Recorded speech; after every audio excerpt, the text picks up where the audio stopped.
Hey, it's Adrian. Just before we get you to this episode, do me a favor and head over to pageantlaunch.com. We are starting the world's first dedicated pageant review site to make the pageant industry safe, transparent, and fair. Three things that I know it is most of the time, but it's not like that all of the time. So head over to pageantlaunch.com, enter your email address, it's completely free, and let's get you to this episode.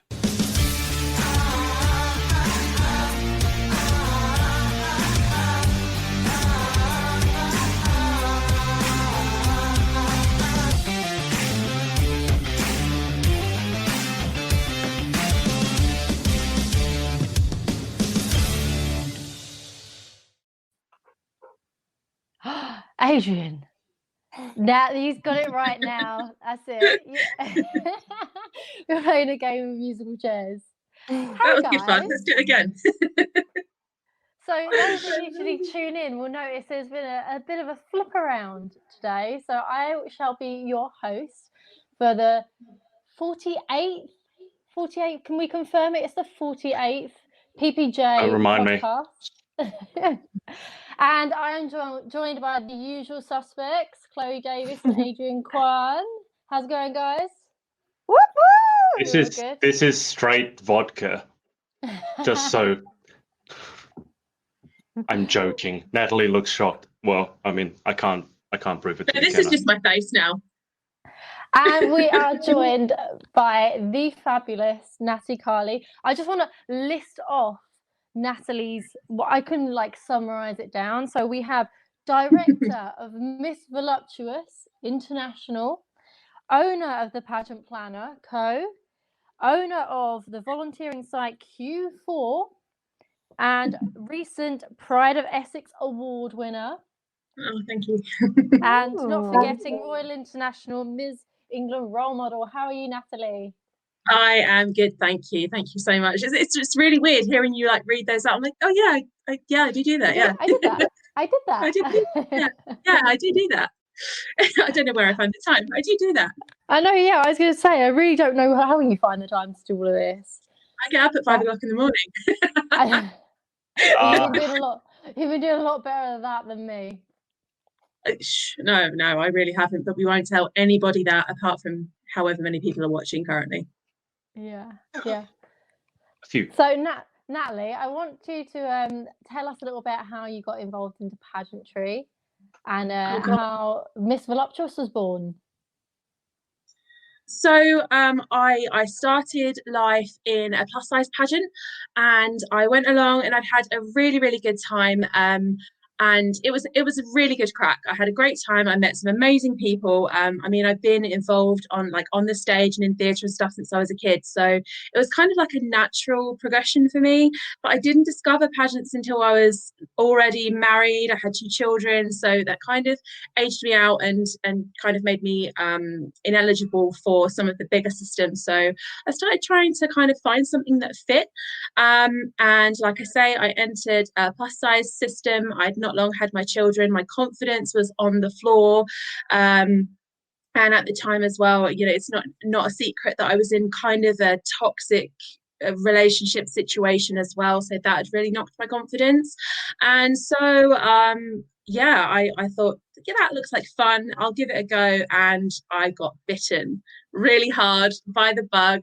And I think I did pretty good. I placed second runner-up, and that was it for me. This is great fun. I really want to have another go at this. And it really was an emphasis on having a really good time, on the glitz and the glam, and I really loved that. But something was kind of, the fire in me really was for the volunteering, putting in the time, raising funds for charity. So I started to have a look around for things that kind of embody both of those things. So something that was a safe space for someone who has a body like mine, but also really had the emphasis on the charity work, the volunteering, and there kind of wasn't anything. And it was after a couple of conversations with some friends in America. They were like, you know what, just do something. You need to create what's missing. And so in 2016, what is now Miss Voluptuous Pageants was born, and here we are 4 years later, holding our first international next year in Nashville. I think we are like one of the first systems born in the UK to hold an international stateside. So it's kind of a big deal for me, pretty exciting. That's huge. That's how I I got wanna here. go. Here I am. So yeah, exciting stuff. Amazing. Thank you. Nashville looks amazing as well. What made you pick Tennessee? I've got a bit of a penchant for being slightly different, and my natural instinct was to go somewhere like Vegas. Everybody wants the glitter and the glam and the lights and the amazingness, and there are so many incredible pageants that are already being held in Vegas. So I started kind of having a look around, like, where else could we go? Obviously then there was Orlando, because that's another massive draw for people. You have Galaxy was being held in Orlando at the time, and I was like, there are again a lot of systems that are already there. I need to pick somewhere that other people haven't necessarily gone yet for an international. And I'm a bit of a closet Dolly fan, so Nashville was the next best thing for me. It's somewhere that I know a lot of people really want to go, but don't necessarily have a reason to go there other than to visit and see the sites, kind of thing. So yeah, I had my heart set, and it was just a case of finding a venue. And as soon as we found the venue, everything kind of slotted into place. And yeah, it's been going a million miles an hour ever since. So yeah, That's so Nashville. exciting. Cannot wait. Amazing. Chloe, I noticed you muted your mic there. Was that okay? Yeah. No, it wasn't. I never mind. Well, never mind. Speaking of, how's your week been, Mrs. Jalapeno Top? Do you want to know what? I'm actually a little disappointed, because I really believed I could have did it, but at that moment in time, it was physically impossible. I have no idea how that guy in the chili eating contest in America got 16 in 1 minute, because I went as fast as I could and I only managed 11. But it was offered amazing. For those that haven't seen it, you have to hop on over to Chloe's Instagram. You got the full video on Instagram, right? Yeah. You had me an absolute stitches. So Chloe was attempting a world record of jalapeno eating, and the world record was 16 in a minute. Is that correct? Yeah. And you have to go over and check a video out, because it's hilarious. You cracked me up when the video, it could go either one way, and it was like you partied around with sunglasses on. Yeah. Or go another way, and it was a clip of a funeral. Where people were dancing around with the coffin on their shoulders. Like, either way, you were going to get a party. Oh yeah, either way. So you managed to get a hold of the jalapenos. I know last week you were kind of thinking about buying the plant. Yeah, it was actually a funny story. So I managed to find a UK website, because my sister lives in Northern Ireland, I live in the Republic. I was able to get them delivered to her house, and my house is only like 30 minutes away. So I got them delivered to my sister's house, and I panicked. I didn't know how many I would need, because it didn't specifically state how many jalapenos were in each box. So I ordered 30 pounds worth. Like, pounds in weight. No, what are you going to do with the rest of the jalapenos? No, so there's more than 30. There's about 300 there. Well, maybe 200. I'm not sure, but yeah. You're gonna have to make a sauce. Yeah, we've chopped lots up and we pickled them, and oh, I think Adrian's got the video. And we've also kept Just them wondering fresh. if anyone.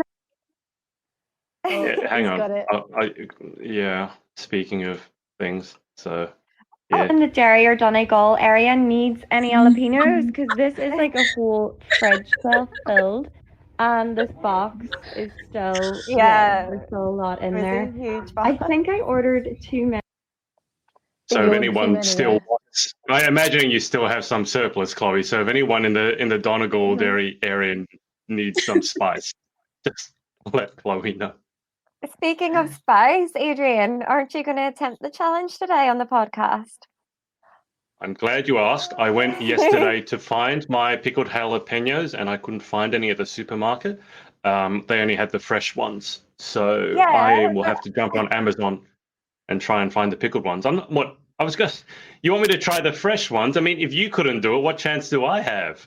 I pickled them myself. I know, but I don't want to be here pickling like one jalapeno. I mean, come on. You know that I'm only going to be able to eat one. You want me to pickle one jalapeno? So I will do it. Disappointed. I will do it. Well, that too. I mean, they are ridiculously spicy. But Chloe, I didn't forget. They had pickled onions, pickles, relish, dill. They have everything except jalapenos. Probably, honestly, because Australians don't really like spicy food. Like overall, yeah, like curries here, for example. I mean, butter chicken, which has no spice. There aren't many people who would pick a vindaloo or something like that. Maybe the only thing really is when people have the wasabi with sushi, but that's I love that. every kind of spice is different. So wasabi kind of sneaks up on you, blows your nose out, and then it's gone. A chili spice, like it starts off slow, but then it's long burn. Like you said, you had a stomachache afterwards, which I'm not looking forward to. But Aussies aren't known for loving spicy food. There's not like Vegemite and Tim Tams. There's no chili Vegemite or chili Tim. Actually, no, there is chili Tim Tams. And I bought a pack, and they were amazing. But no, Natalie, I will do it. It's just I need to find them.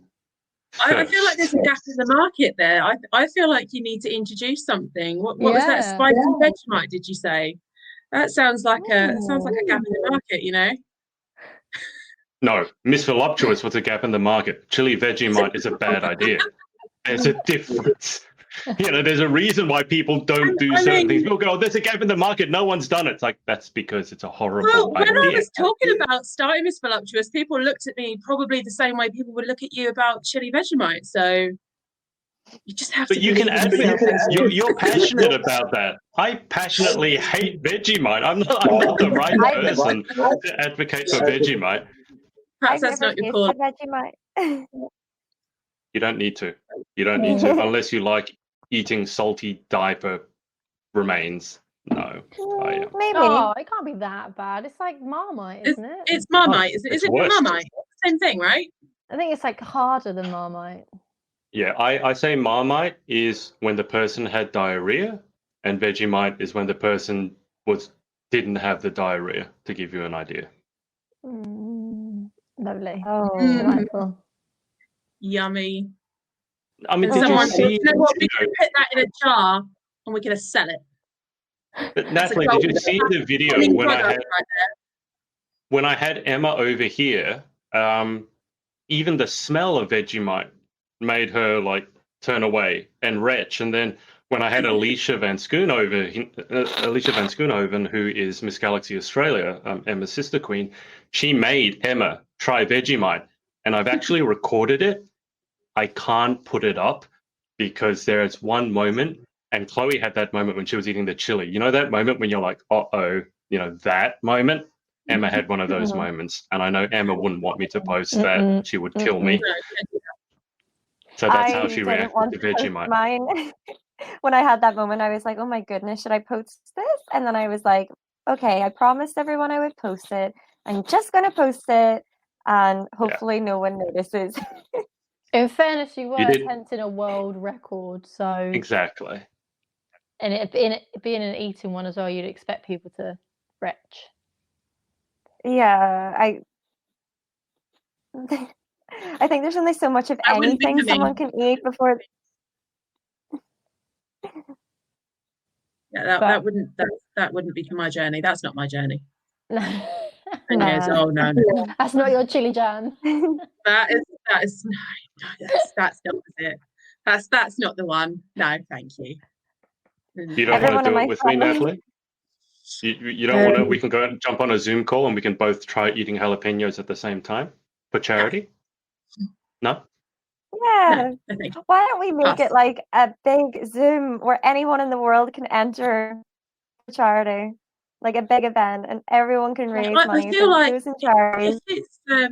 if it's optional, then sure, I will opt out. But you guys have a great time. I'll support you. I'll be a little cheerleader on the sideline. Like, yeah, great job, guys. I'll have pom-poms made out of jalapenos and everything. I'll really go the whole hog. Really show support. But yeah, no, that's not for me. Thank you very much. Oh gosh. But how much did you manage to raise in the end? I still yet to donate. I do need to donate. Oh, thank you. I managed to raise £150, which is amazing because I set 120 targets. So yeah, I'm really delighted with that. It's for a charity called Alone Ireland that helps tackle loneliness in the older community. And they have volunteer programs and helplines. They're amazing. They really are. So I'm just delighted at how I've done. Oh, that's so amazing. Need to get the link for your Just Giving page. Like, Adrian, do the magic. Put the link in there. As soon as you relinquish some duties tonight, you make yourself useful. I'll just be down here. Adrian, the tech guy. Making everything happen. What a good egg. Oh, such a good egg. Oh, God. I'm going to change the topic completely. Does anyone check out Miss Earth? Oh, it's down there. Woo! It's Chloe's Just Giving page. So if anyone's watching, go over and watch the challenge first because you can't miss it. It's brilliant. And then go put some money in Chloe's page because she deserves it for that. 11 jalapenos. But as I was saying, did anyone check out Miss Earth? Yes. Natalie, yes. I know you did. I did, yes. I was there. Well, not in person. I was on the Zoom call. Oh, amazing. So you found out before everyone then? Was it all live or was it a... Oh, no. No, I was on the press conference 2 nights last week, and they both started at midnight. One started about midnight midnight local time for me because the time zone was horrible. I did feel sorry for the Aussie girl who had to be on, but I felt even more sorry for the New Zealand girl because it's even worse for her. So I think it started at midnight for us. It started at 2 a.m. for her. So she didn't get off because it went for like 2.5 hours. You know what the Filipino new pageantry news people are like. They're very passionate. So she wouldn't have gotten off till like 4:30 in the morning. But I interviewed, who was it? Denmark, I think? No, Finland. Finland, Poland on the first night. And then on the second night, I really wanted to ask a question of Lindsay, the US contestant who actually won. She's amazing. And obviously the Aussie girl as well, who I know. But I haven't told anyone this. I felt sorry for the Kiwi girl because the way they were doing it was everyone would have to get at least one question before they went back around because otherwise everyone had questions for America and Australia. I was like, I can't leave the Kiwi girl out to dry. So I asked the Kiwi girl a question. But then they never got it back around to me. So I never got to ask Lindsay or Brit, the Aussie girl, a question. I was like, oh, God. So that went well. But we discussed Lindsay last week, the girl who won, and just phenomenal. I don't know what else to say about her. If you've seen some of her Instagram photos that she's put up, I might be able to bring up some of them now, but she just looks, she looks fierce and she speaks really well. And she is hyper intelligent going back into law school. So she's, and I like because Miss Earth has previously picked a lot of Filipino winners in the past. And, you know, the Filipinos, as we discussed last weekend, they're very nice. They're very polite. And there's nothing wrong with that. But I think Lindsay breaks that mold. She's not that she's rude, but she's very fierce. I like that just because it's different. I'm just going to see if I can bring up a, I know they had, but Natalie, you said you were watching it as well. Yeah, so I didn't watch the whole thing. I'm curious to see what pageantry looks like currently. So I've been, I mean, look at her, she's incredible. The Pageant Planner Co are actually sponsoring Lindsay a custom planner for her year. So her director Laura is incredible, and she got that set up with us, which was amazing.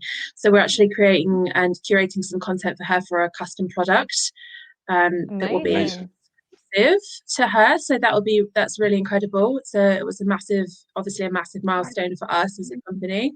But yeah, no, I was really keen to see, what does pageantry look like in a post-COVID or with COVID world. And it was really interesting to see, how they announced the results and the element. I thought that was really interesting and a really cute way of doing it, so that it stayed a surprise. That was quite nice. But yeah, no, it was a very interesting experience to watch. Very different, obviously, from previous years. But yeah, no, I think they did a good job. Really good job. Really good job. I loved it. I felt like I had a big piece of pageantry back.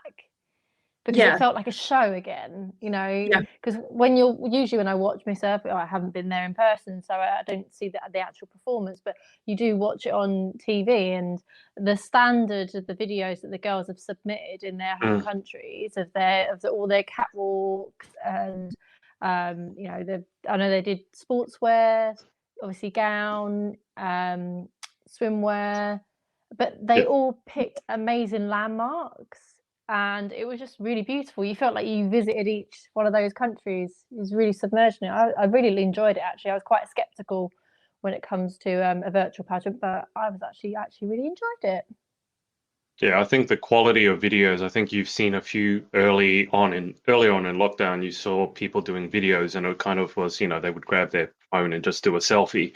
Now, especially with Earth, because it's a major pageant, one of the biggest, they've got full-blown video teams behind them, with drones, steady cams, proper editing, proper music, people who actually know what they're doing. So, it's not just someone holding a phone and going, "Hi, my name is so-and-so." And I know a lot of work went into it. Like, it's not just one take. People think the advantage of a pandemic pageant is that you can do it as many times as you want. Because on stage, you do it once, you're done. So if you screw it up, you're done. But the disadvantage is you can do it as many times as you want. So you end up like some of these girls for one video, they would have spent weeks and hours, and it's got a whole team behind them. So yeah, the production values looked amazing, to speak to your point, Danielle. But there is a whole team behind them, so people are taking it seriously, I would put in inverted commas, which I think for a pageant like Miss Earth is absolutely what you have to do. I think in any kind of virtual pageant setting, I think production value really needs to be in the forefront of the organiser's mind. And obviously, as someone who is trying to navigate the current situation, it is something that I have looked quite extensively into, and like how can you make it work? Obviously we're much smaller, on a much smaller scale, and it's kind of trying to find ways to really add in the production value and make it also fair, because I understand that on a smaller scale, and for a national pageant for like the UK, it wouldn't be fair for me to say, to my contestants, for example, can you all submit a walking video, because there are contestants that will have the resources to be able to hire, a video team and a studio and lighting and makeup artists and things. Whereas, like you say, some girls, the only resources they have are their phone, and it will be recorded on a phone. And so it's kind of finding a way that's going to... The beautiful thing about pageantry is a real equalizer. Everybody, it doesn't matter your background or your circumstances, where you've grown up. Everybody on the stage on the day has an equal chance, and I really don't want that to kind of get away. And I think that's really important if we're going to move into like a virtual world of pageantry, is that those kind of considerations are taken in. Otherwise, you do have people that could have kind of almost an advantage in that they can put on a production instead of having a recording of them, walking in their living room. And obviously, not everyone has the resources to be able to go all out, but I think it definitely needs to be a consideration in the judges' minds at the very least, when it comes to reviewing virtual footage. I think, Natalie, the only way I can think of, and that's a really good point, pageants being equalizers. I mean, there's also issues. For example, there's always been issues with fundraising. I know with Miss World, for example, if a girl is working a 9-to-5 corporate job and has the connections, one girl will literally raise tens of thousands of dollars. Like, I think the winner last year raised $30-something thousand. And then you have girls on the out, maybe students who don't have the finances themselves, struggling with student debt, and they feel bad because they only raised, let's say, $80. So it's definitely not equal in that sense. But one thing that I've done with interviews, when people want to be interviewed by me, I get them to submit a video, and I tell them point blank, it has to be just like your phone or something, and it has to be one take straight to camera. You can't edit it to make yourself look better, because I want to see what the person really is like, because in a live, you can't help them out. Like, you can't edit it out.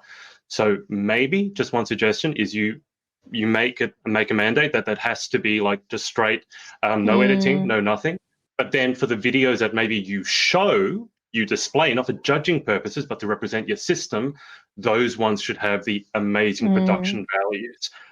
But they can't be judged on that, because, as you said, some girls will have access to a team of 10, and some other girls will only have, no tech skills and only have phone, and that shouldn't be, unless your pageant is about tech, that shouldn't be a deciding factor. So that's just one suggestion I would have off the top of my head. Yeah. I feel like my director's actually. Oh, sorry. I feel like my director's actually really new. Sorry, I feel like my director's actually really nailed that one. What she did is she sent us an example video of her doing a walk. She just did hers outside. Yep. So you could literally do it anywhere. She sent us out a ring light, so we could just set the phone up. And so she just sent an example of her walking around, what way we should walk and how we should film our videos. And it's literally just with her phone in the one spot, not with anyone following her with a camera, not with any professional editing. She sent us an example of what we should do, and anyone from anywhere could do that. They could do it outside, they could do it in their homes. I did mine in my hallway, and I just took her advice, did it the way she did it. No disadvantages to anyone. She sent us all like care packages with our ring lights and a little COVID mask and a little robe. Like, it was the sweetest thing ever. And she even provided us with our swimwear. So I feel like my director has really, really thought about everything in regards to doing a pageant from home. That's amazing. Danielle, you've got a question here. So from Sandal, she's asked, do you feel that, I don't know if you can read it, Danielle, so I'll read it out. Do you feel that there, do you feel like there should be rules and regulations set up to avoid having unfair advantage? Yeah, I think that's kind of what we're saying here, isn't it? Yeah, kind of what we just discussed. Yeah, I think I like the idea of, these are the set rules, this is what you must submit, no fancy stuff, no going off course, this is the criteria, just follow that. I think it's Brittany that's your director, isn't it? I feel like she's kind of hit the nail on the head, and the fact that you girls are all bonding and you seem to be having a really great time, you still have that essence of what a pageant is. I can hear myself back. It's okay. It's coming and going, Danielle, the echo. Yeah. But I feel like that's kind of what you want as well out of a pageant. You still want that essence of making friends and having fun, and I still feel like Brittany's managed to capture that with you guys. I think she's a really, really good director. Like I said before, like, she's really on top of it. So before I organized the games nights for Miss Universe Ireland, I jumped on a call with her, and you could just immediately tell the professionalism is it. I mean, she's American, and Americans take pageantry that a little bit more seriously than certainly, let's say, Australia. I don't know about the UK. I mean, I'm not going to say someone like Natalie Carley doesn't take it seriously, but in America, it's a big industry. And I felt like I was speaking to genuinely like a CEO of a company. So she's really on top of it. She's also taken over one of the other franchises. I can't remember which one. Actually, Chloe might be able to say. Indiana, to USA.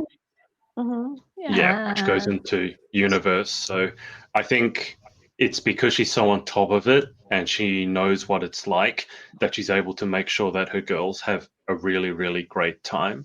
And I think she's done really, really well. I feel like a lot of the directors, they worry about that. They're losing the essence of a pageant. I think, Natalie, you would. So I feel like I know that this is something that obviously you and I have had discussions about before, was that, you know, it's really trying to keep it sounds, you know, I hate to use the word sisterhood too much, because it starts to, you know, people think it's a little bit of a cliche, but it really isn't. And, you know, what we've really tried to do is keep that alive. And it's really difficult to help people connect at a time when everyone is feeling very disconnected, even myself, because, you know, the noise of the world is really loud and people are going into themselves and kind of just trying to muddle through. And so we've found like fun ways. Like last week we did something, it was so ridiculous. It was a virtual dish cook-off. There was no cooking involved at all. We literally said, you know, imagine this, congratulations, you've won your country title, you are headed to internationals, you have run of the kitchen, you have to make a dish that represents your country for a national dish potluck. What are you creating? And it was like, they had to really sell us this dish and find a photo online that looked kind of like what they were going to create. And it was just a lot of fun, and the girls they do really get involved, and I've got incredible contestants. I mean, every single contestant that's come through Miss Voluptuous' doors from day one has been phenomenal in her own way, and this year is no exception. We've got some really cracking lot, and they have been really keen to get involved with each other. And so that's just little things like that is what we're kind of trying to do, not just to help the bond, but keep the excitement going, because, you know, it's a time when things are uncertain. People don't know what's going to happen in next week, let alone next year. So, you know, just trying to keep that enthusiasm up. And you know how difficult it is kind of not knowing what's going to happen. So we've really kind of just tried to have some really silly fun with it. And it sounds like, Chloe, your director is absolutely nailing the virtual pageant thing. And yeah, I could definitely take some pointers from her. She's definitely doing amazing, but it sounds like you're doing amazing also. I would love to join in that challenge. It sounds like great fun. You should come and guest with us. That would be good fun. It'd be a good laugh. Oh, you can make a curry. You can make a curry with all those jalapenos. Oh yeah, I issued a certificate to the winner that says virtual cook-off, and literally in brackets, no cooking was required as part of this challenge. There was actually one of our Welsh girls who won, and she described a Welsh amber tart, I think it was. She talked about a little bit of a gin influence. I was absolutely sold. It sounded incredible. So a gin. Yeah, gin. There was yeah. Gin. It was like a gin infused ice cream. I was sold. How much gin was infused? An ice cream? It wasn't a real dish. So I'm not judging. I've made a sorbet out of champagne. So literally, it's a bottle of champagne and like a cup of sugar. It's not healthy, and I put it in the ice cream machine, and it just becomes sorbet. And because it's sorbet, you're kind of like, oh, this is really, really nice. I forgot that it was alcoholic. And actually, my nephew had some, and he's 5 years old. Oh. And then he started behaving a little bit funny. And we're like, what's wrong? Oh, yeah. That's why I shouldn't be a parent. But I had great fun. I don't remember much about it, but I had great fun. So, you know, the parent side of me probably slept well. He did. Knocked them straight out. I should give it to him more often. I don't know that you're legally allowed to say that, so we'll really quickly gloss over that. Yikes. Oh god. Oh, Adrian. Oh dear, no. First, he needs kids and then gets them drunk. I was going to say, you shouldn't let me anywhere near kids, although kids love me. It's always the way it goes. You also should not let me near any of your pets, because the things I do with my pets and the things that I do to little children are the same. I just have too much fun. Did you see my this? Yeah, I was twisted really fast, really quickly backpedal. Really quickly. I am. If you don't, and hang on. Did you guys see the video I did with my cat, so people actually know what I'm talking about? So, Did you put that on Natalie. No, I'm not sure. This poor. Oh, cat. hang on. I just need to. So let me hijack this for a bit. So first off, did you guys see the video I did with Imogen? Yeah, the one of her That swinging was a hair. hilarious. That was hilarious. That was brilliant. Was that actually where's the Imogen one? in that video? That wasn't it. Was that Imogen? Oh in the yeah, video? yeah. That was actually her. You guys keep going. I'm gonna. Oh no, here it is. All right. So hang on. So Natalie, look at this. And this is what I mean for people who because sometimes I just need to do something because I think it's hilarious and everyone should see it. I don't know if anyone else will agree, but here. This we'll Bob. look. This Bob. This is Bob. Or as Chloe would know him, the not smelly one. Not smelly.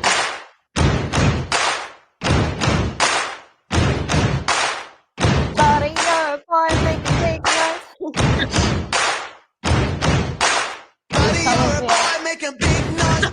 noise. So what happened after Literally, that? you can see the hate growing in that cat That really cat. fast. That went from 0 That's to why 2 it's very fast. hilarious. And he was wondering how to get out of it, so he leaned back and bit me. And so I fell backwards. I wasn't exaggerating. I fell backwards, but as I fell backwards, I ended up kicking him because he was running away and my feet went that way. So I kicked him up in the air after. I've got to be honest, I'll probably bite you too. So I'll try. I'll sit you down and make you do this and go for it. Your teeth probably aren't as sharp as his. But this is what I mean. You shouldn't let me near your pets or your children because I end up doing things like that. My pet is my child. Paris is just the most spoilt dog on the planet. my dog actually thinks he is a child. Oh, I'm missing my Literally. cat. Literally sits at my dining table looking at me like, where is my dinner? Everyone else is eating. Where's my food? Yeah, he's really judgy. Yeah. Check out my judgy dog on Instagram.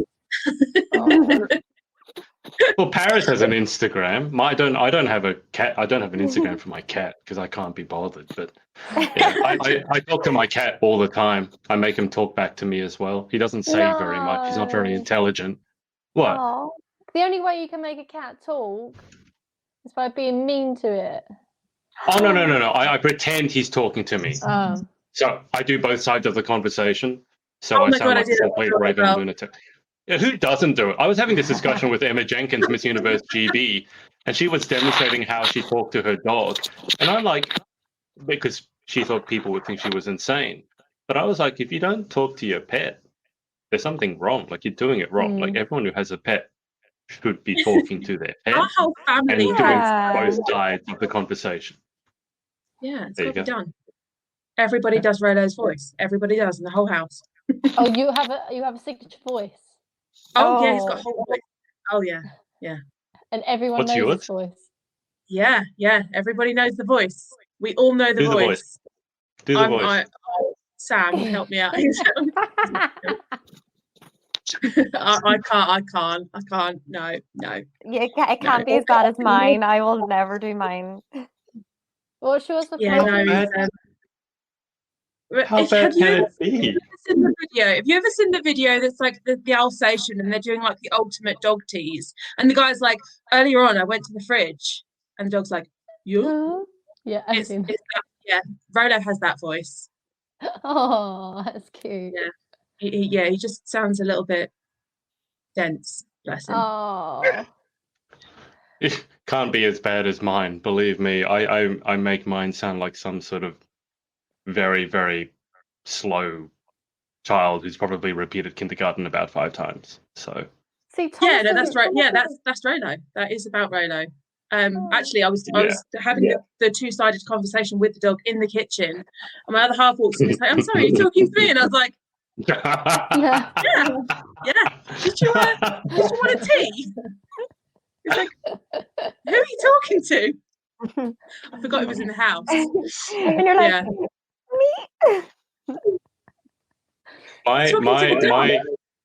my cat, I make him call me daddy.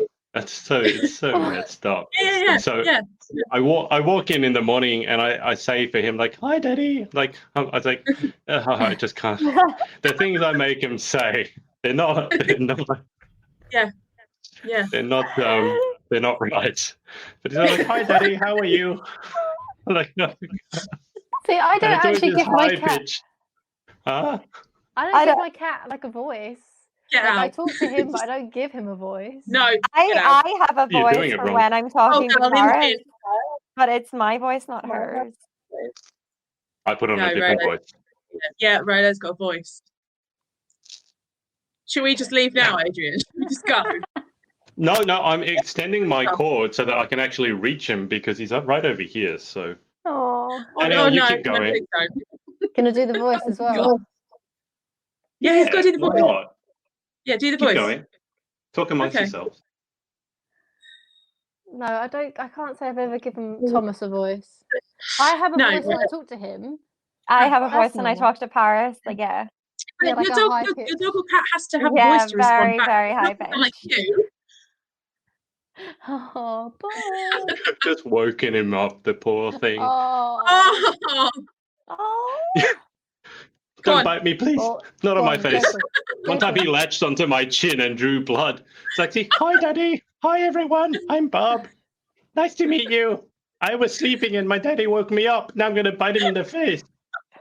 Okay. Okay, yeah, Yeah. Bob's done. He's not impressed. He's not impressed at all. And that's the end of the pageant project. Oh my god. See, I I told mean, you not. I Told could, you I could to let me probably host. very easily convince Rolo to do a cameo just now if you would like to meet him. A cameo. Yeah. Get, I would love everyone that. gets their pets. Rolo, come on then. Come here. Ah, I can It's hear him. become bring your pet to work day. Oh, Aw. Hello. hello. Gorgeous. Oh. Look at those Oh, eyes. Oh, he's so So this is cute. Rolo, and that's what as you can see, you know, he just looks a bit dopey and stuff. So that's why he has a bit of a dopey voice. Oh. Yeah, he's love got all. him. I also give him like a really bad attitude. So, I don't know why I do it to myself. I've got 2 children with really bad attitudes as well. So I was going to say, you've actually got children. You can do this. You can actually have like children. You don't need to pretend that the dog's one. yeah, no, he thinks he is. So if he's already sick of me, look at that. If I wasn't sat here, he would be sat on one of the dining room chairs. He sits like a human, sits on the dining chairs. Not while we're eating dinner, I draw the line, but yeah, no, It's good to know you draw the line somewhere. yeah, draw the line somewhere. Like they don't care where I draw it as long as it's not in their way, you know. But yeah. No. Oh, Amy, do the voice, please. Oh, hi, mummy.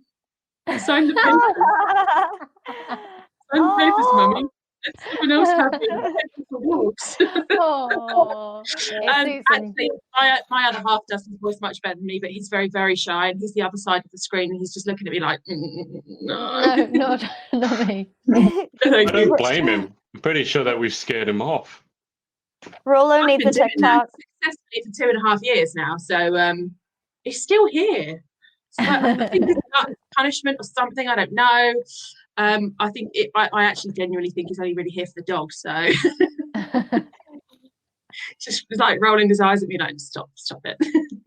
Yeah, this is this is my other child. As you you know, his attitude is sick of me already. So hi mate, you are all good to go if you wish. Oh, it was like some love. Oh, I'm getting pet envy. Oh. You have a pet. You have a cat. I know, but he's not here with me in Cardiff, and I miss him. I cried opening up a can of tuna the other day because I missed him so much, and I always give him the can of tuna afterwards. I feel so guilty. I was like, I have to put this in the bin. Usually, I give it to Thomas to enjoy. Thomas. Is this what the 5 a.m. club does to you? Makes you very emotional about random things. Yeah. 5 a.m. opening a can of tuna. Oh, I miss my child. Only when you hit about 2 or 3 o'clock in the afternoon, and then you know it's kind of downhill from there. Like it's counting down the hours till bedtime. Yeah, you hit that 3 o'clock wall, and you're like, yeah. Oh, it's a whole wall. Yeah. I'm trying for 6. I'm trying for 6 a.m. 5 a.m. for me is a little bit too early at the moment, anyway. But 6 a.m. That's my goal. I find that I'm either 5 or laying. I'm like one or the other. Yeah. Yeah. Well, you probably like programmed yourself already to be up at 5, and like if you miss 5, it's like, well, I've missed it, so what's the point? Yeah. That's probably what's happening. So you just go back to sleep. It does sound familiar. I'm finding it like really difficult to get to sleep, like at any sort of decent time. So when I wake up, I'm exhausted and I want to go back to bed. But you know, when sometimes you wake up and you try to go back to bed, it doesn't work, and you just end up lying there. Especially because the other day here was 40 degrees, like Celsius, so like 100 Fahrenheit, and you're just lying in bed and you're sweating. It's not going anywhere. You're just lying in a pool of your own sweat. So that combined with the Miss Earth press interviews just made last week, no sleep. Yeah. I'll trade you to the Ireland weather any day. No, yeah, it must be. No. It's easier waking up in the summer, I find. Yeah, absolutely. I love it. Because at least the sun wakes you up. Here in the UK at the moment, we really get like 2 hours of sunshine. Yeah, it's sunny at 5 a.m. Like sunrise is at 5, and it's light until 8 p.m. And today's going to be like 30 degrees. So yeah. Sorry, Chloe, I'm staying here. You can't come until you've had a vaccine. Are they actually going to put that into place? I think they were talking about Qantas was going to. Oh, yeah. Qantas, the CEO, said basically if you want to travel with us, you have to have a vaccination. Which, look, I know there's anti-vaxxers out there, and being forced to do something is maybe some people don't like the idea of it. But the thing is, it's not really about just you. It's about other people. So especially like with daycare, and they've had this argument with, I think it's measles or something like that, and some people don't want to get vaccinated.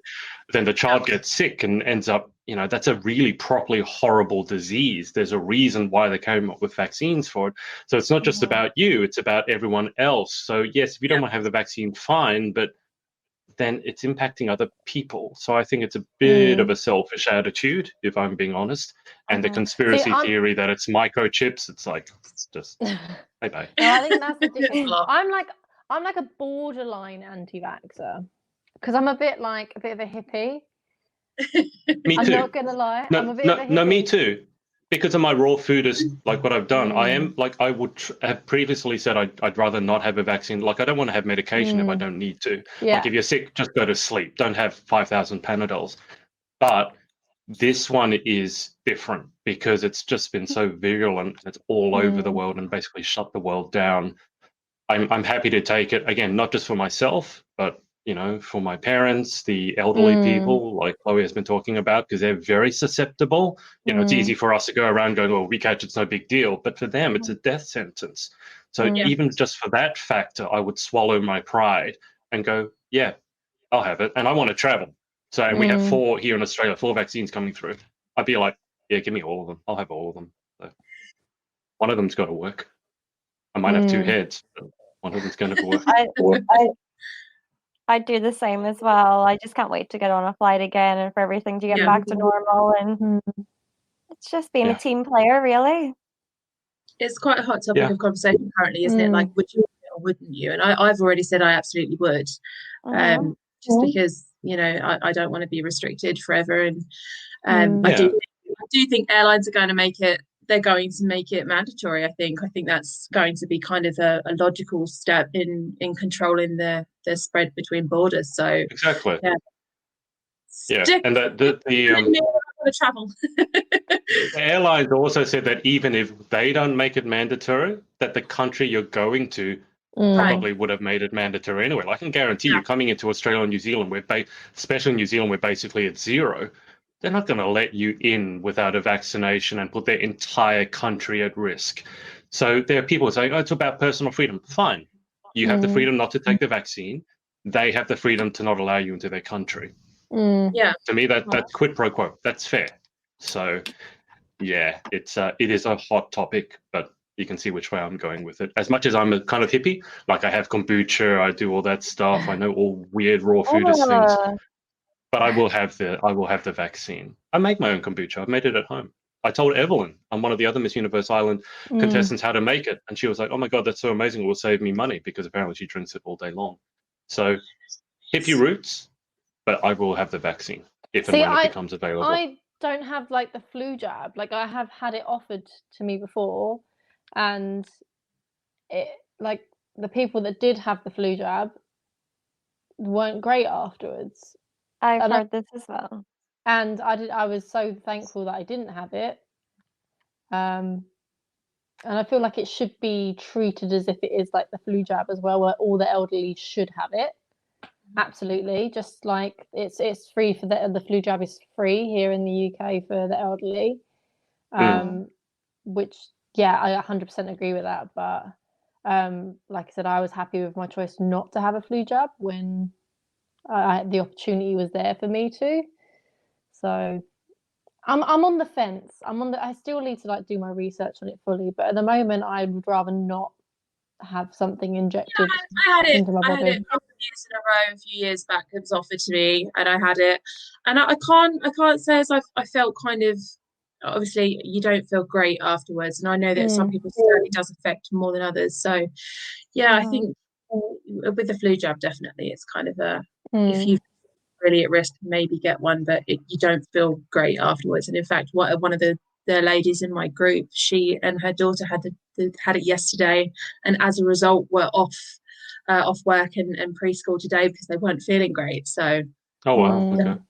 From there, but yeah, like I was going to say as well, you know, there are some places that we can't travel to unless we've had a whole list of vaccinations. Currently, I just don't think this is going to be any different, to be honest. I think it's going to be one of that list.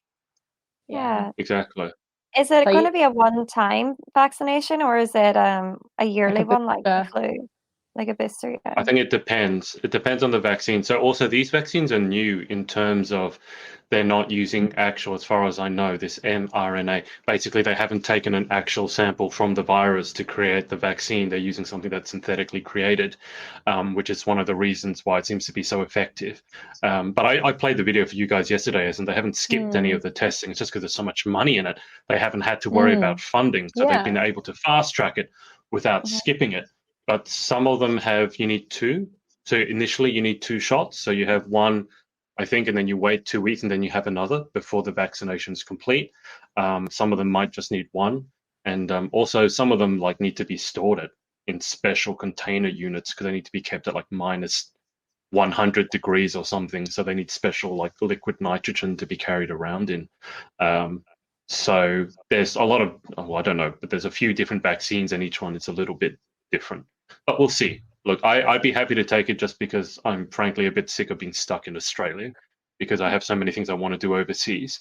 If that's the price I have to pay to do it, so be it. And I never want to make anyone sick.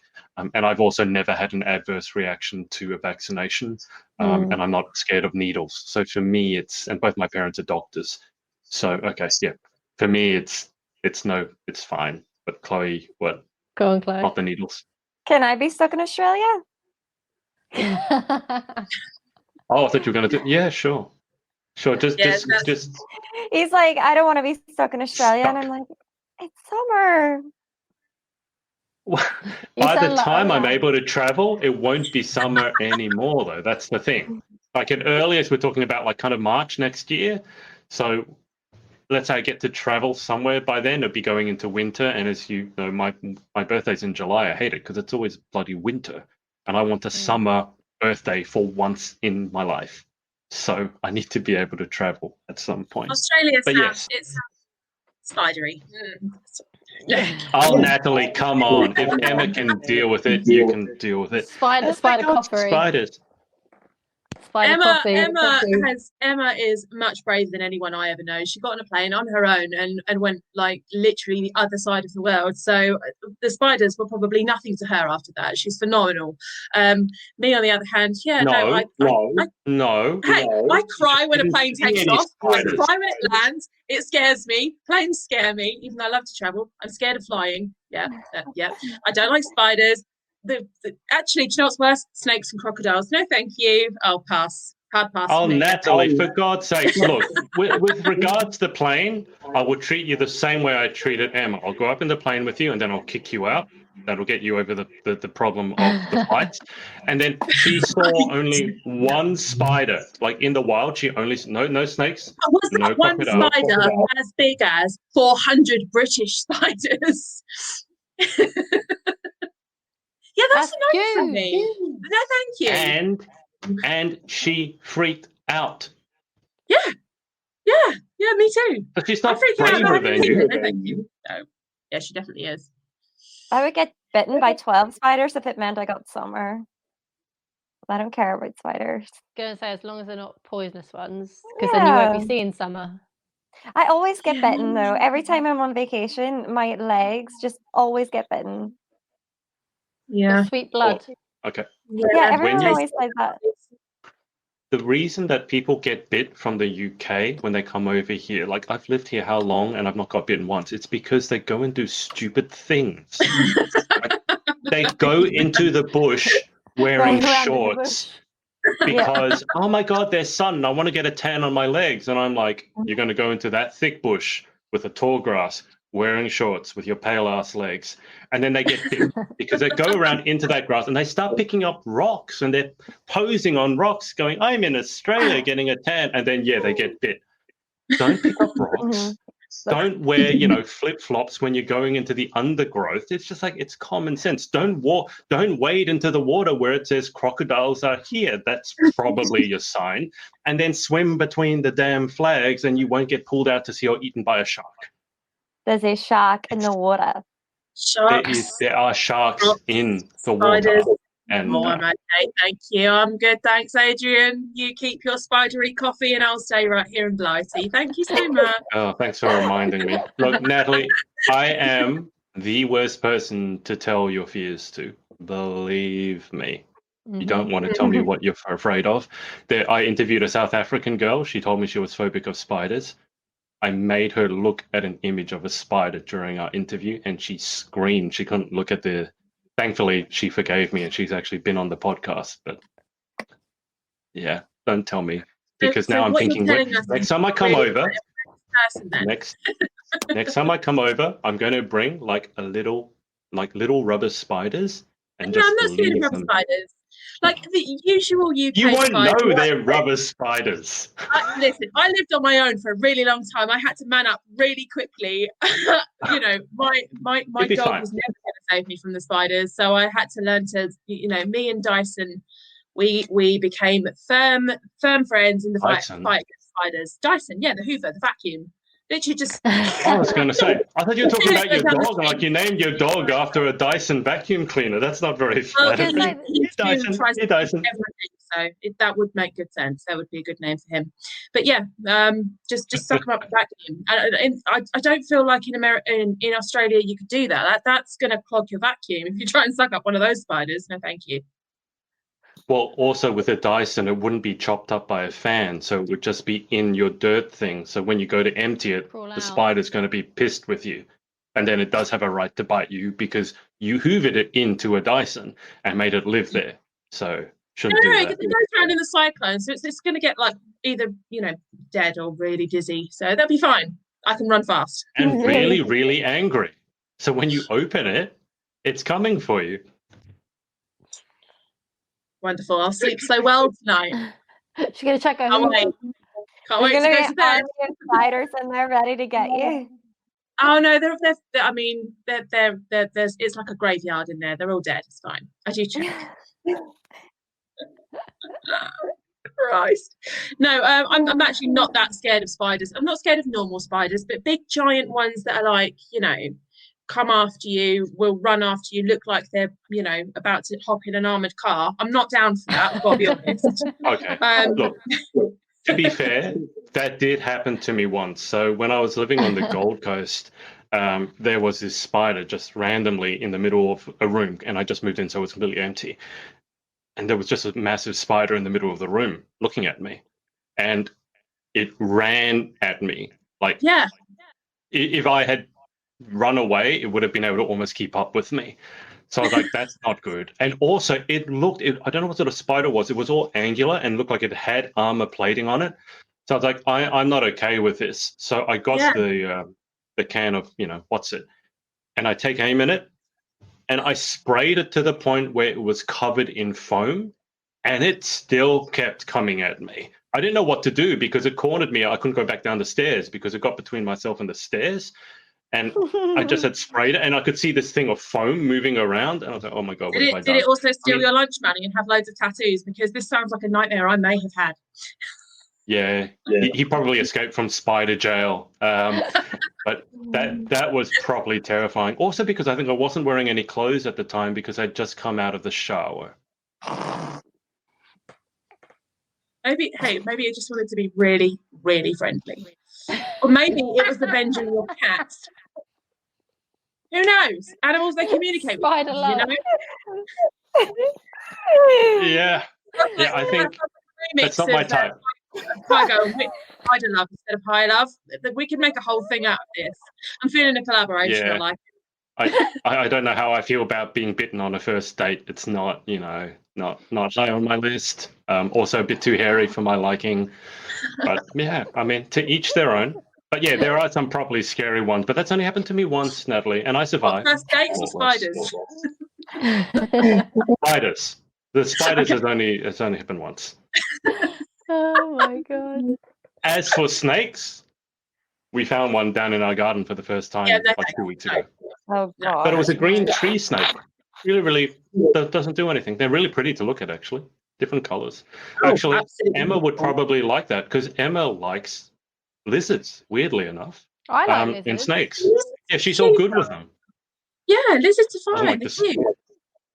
Snakes, however, not a fan. Oh no. The snake's just a lizard without legs. No. The difference. They're a bit more sinister. An ex of mine used to have a snake, and it used to escape because he used to keep it in a fish tank. And what it used to do is it used to sliver up next to you and basically lay next to you. I'm like, oh, that's really cute. It's coming laying for a hug. Sizing you up. Yeah, nice. Sizing you up when it can eat you. Yeah, it's not with me. Yeah. Don't like snakes, the animals or the people. That's a hard pass for me. No, thank you. Why would anyone want a pet snake if it does that? No. But some of them are quite cute. No. Yeah, but it I have a wants friend to who's got a eat pet snake. you. No, But if it sizes you up, like, why would you want it? That would just no. But people keep tarantulas as pets. I'm. No, I don't. That's not for me. That no. I don't get that. Like the big snails. I've got a phobia of snails, and people that keep the big, huge. The African land snails. They are. Yeah. No, thank you. No. Why would you want to keep that? How big are they? They're massive. They're huge. Oh, they're enormous. Massive. What can you do with a snail? Can't play fetch with a snail, feel like they're very exciting pets, are they? Let's see if we can find a picture of one.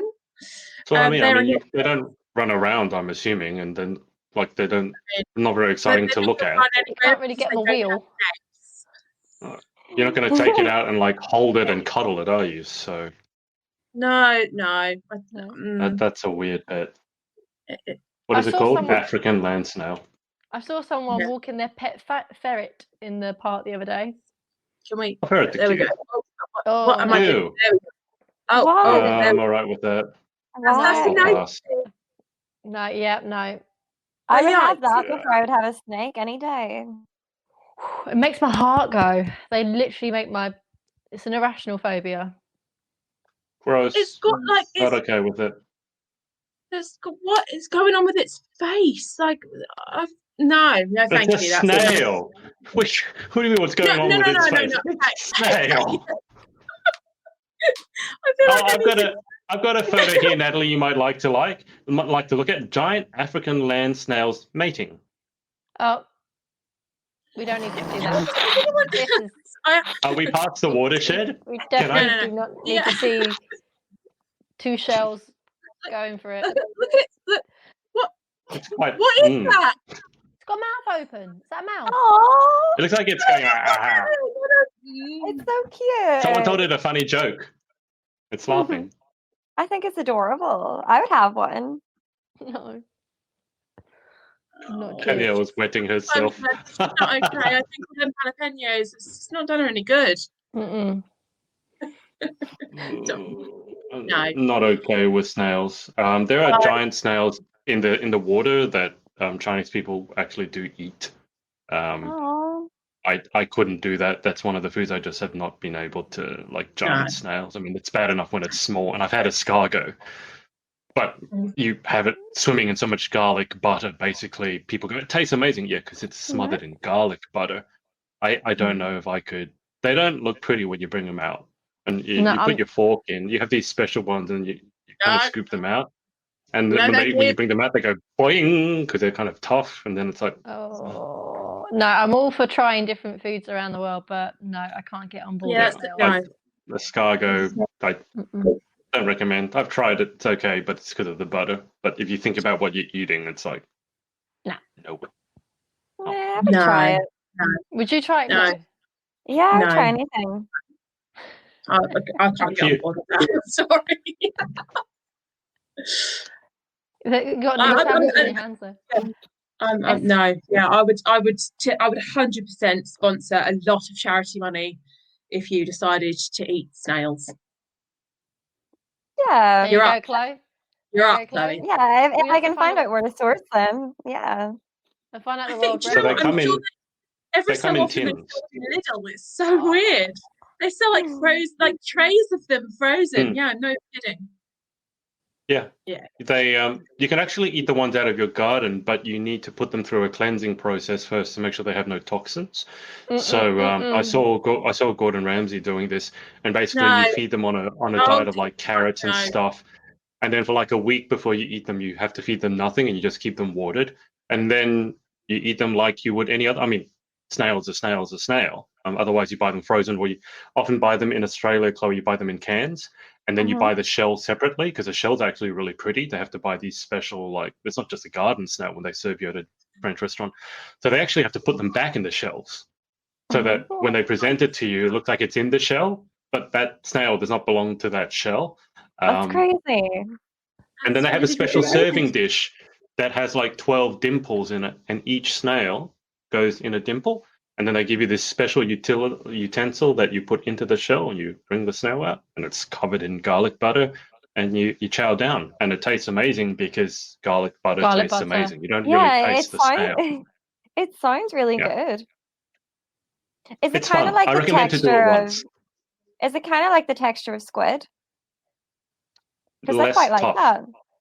It's less tough. It's just kind of a general, like, similar to squid actually, a little bit springy. Yeah. And it doesn't have any taste. You don't eat it and go, oh my God, what's that? It's just, when they say everything tastes like chicken, it doesn't actually have much taste. And it's smothered in garlic butter. I mean, you could eat a shoe. It'd be like, oh my God, that's an amazing shoe. No, it's the butter. Danielle, sorry. Danielle is about to run away. Yeah. I'll stop talking now. Yeah. No. Yeah. Danielle, how's the hosting going? How are you liking trying to control the madhouse? She looks traumatized. Is what's going on here. I am traumatized. I'm thinking about having to wrap it up pretty soon because I don't know how much snail talk I can take. Well, we've gone on for an hour and a quarter, so by all means. Oh Lord. Okay. I'm actually hungry now. Is that weird? No, don't. Yay, snail time. Oh. I've got a few down there. What have you got? I just have to clean them. Snails. Snails. Oh no. In the garden. No. Okay, wrapping up now. Wrapping up. Thanks for having me. Smooth. This has been super fun. It's been pretty mad. I'm just gonna go and cry into my pillow now. But thanks so much for having me, you guys. I was gonna say now. What have you got for spiders. Have you got? I was gonna say, what have you got planned for the next month? But crying is going to be one of crying into my pillow night after night, wondering why Adrian hates me so much that he wants to horrify me with all of my deepest, darkest fears. Thanks, Adrian. You're a real pal. Anything for a laugh. I got to keep my inner self in hand somehow. And Nat, what have we got to look forward to from the pageant planner co? I know you've had a new release. Okay, so I've got a brand new product. I decided to be a total rebel. It's absolutely nothing to do with pageantry. It's not pink. It's not floral. It is black and white and grey. It's called Like a Boss. It is I'm calling it the power planner. Anybody who wants to absolutely boss their life needs one of these. It's incredible. It's got kind of mindset, a massive section. We've really expanded the section on mindset because, we know from Club 5 AM that, having that mindset for a winning successful life, which I'm starting to get the hang of. Hopefully, fingers crossed, people agree with me, but I'm starting to get the hang of the winning lifestyle kind of thing. But yeah, it's very focused on mindset. There is sections for, budgeting, income and expenses, which we know is obviously especially when you're starting your own business or you work for yourself, something that you might really struggle to kind of get on board with. So just different elements of stuff like that. But yeah, it's well over 200 pages. I'm really, really excited for this one. And it launches officially on the 7th of December because that is my sister's birthday and she is the best boss I know. So that's my little memorial for her kind of birthday thing. Like, here we go. We're going to launch this brand new product. And yeah, I'm excited. It's going to be good fun. It's going to be a perfect Christmas gift as well. Yes, it's available for pre-order. So yeah, head to thepageantplannerco.com. That's my little plug for that. Bring it up. Fab. Chloe, what have you got on this coming week?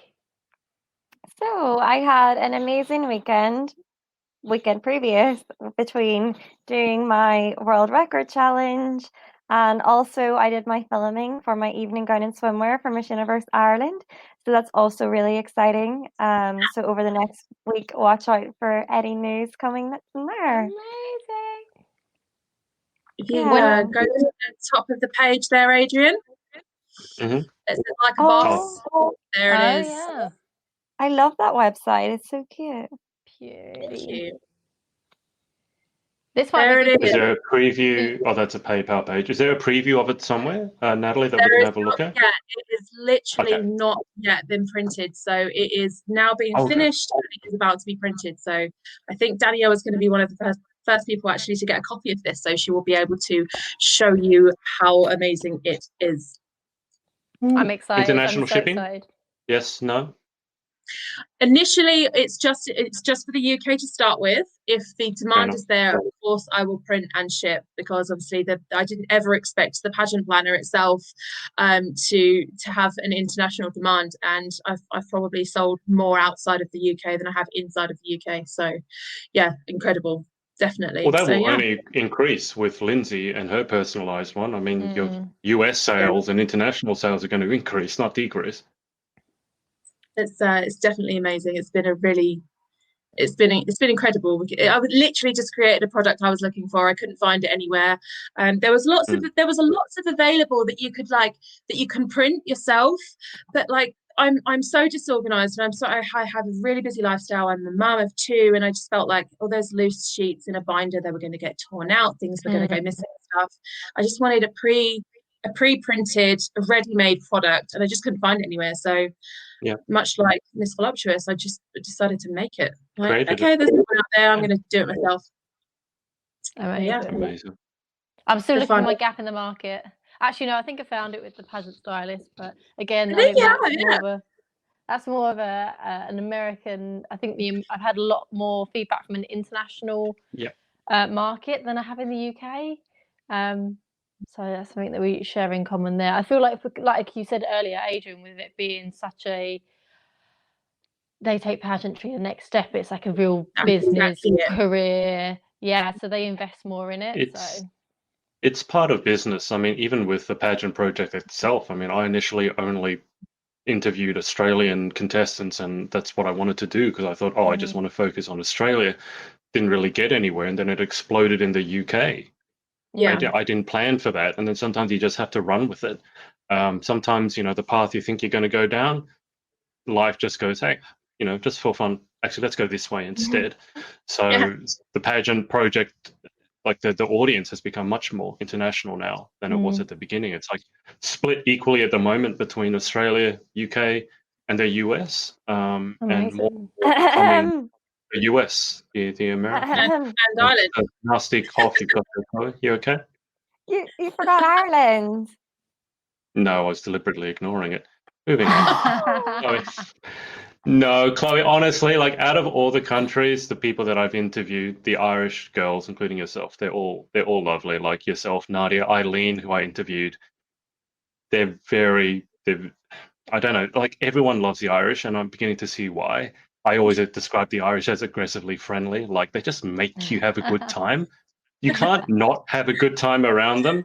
I don't know any other country that does it. And I say this because I looked at Eileen's video for Miss Earth, and I looked at a lot of the Miss Universe Island, the girls, what they in their video, what they were saying, and it was this common theme of the Irish people. They're friendly, they welcome you, and it's really, really true.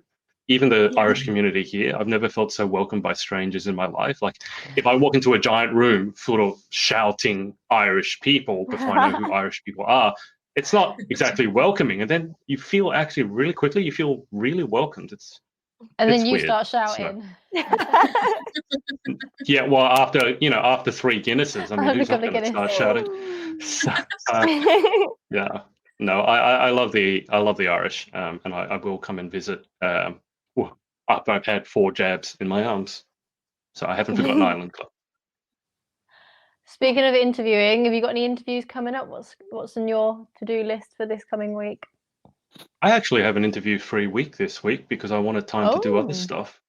But I actually think my next interviewee is her. Me?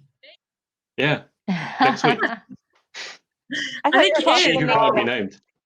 He is yeah, I know. I'm literal Voldemort. There's a lot of people out there that will agree with that. But yeah, no. Don't say Voldemort. You're going to lose Chloe. You say Voldemort, Chloe is not going to. She's going to be useless for the rest of the whole story. Keep going. It sounds like a good story. We're going to have to, we need to know. Yeah, there's probably quite a few people that agree. But yeah, no, it's, I'm looking forward to that actually. A little catch up. But you must be a glutton for punishment. Like 2 interviews on the bounce. You poor thing. I'm excited. No airplanes. We're just going to, talk about normal stuff, Adrian. No pranks. I dealt with Emma for over a month, and that was hard work. If I can deal with her, I can deal with you. Hey, that's my friend you're talking about. No, she's my friend too. And Natalie, this is why Chloe was laughing.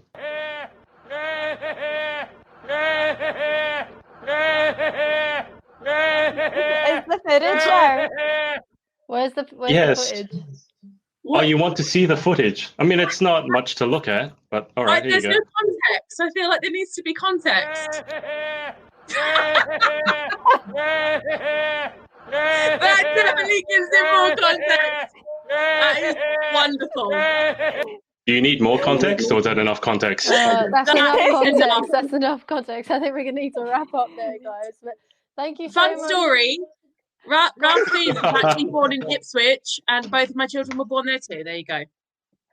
How about that little Voldemort fact for you? But anyway, I think you were kicking us all off, so thank you for having us, Danielle. We need to go to bed. Yeah, we do. We're having fun. 22, wish. That's going to be my nightmares now. 22, Danielle. Okay, guys, we're going to wrap it up there. But thank you so much for joining in. Thank you so much to my co-host and to the fabulous Natalie Carley. We'll see you guys next week. Bye. Hey, it's Adrian again. Hope you enjoyed this episode. Remember to head over to pageantlaunch.com to join the launch team for our pageant review site. All you have to do is enter your email address. It's completely free. And if you enjoyed this episode, make sure to share it with your friends and follow us on all our socials. Thanks, and see you next time.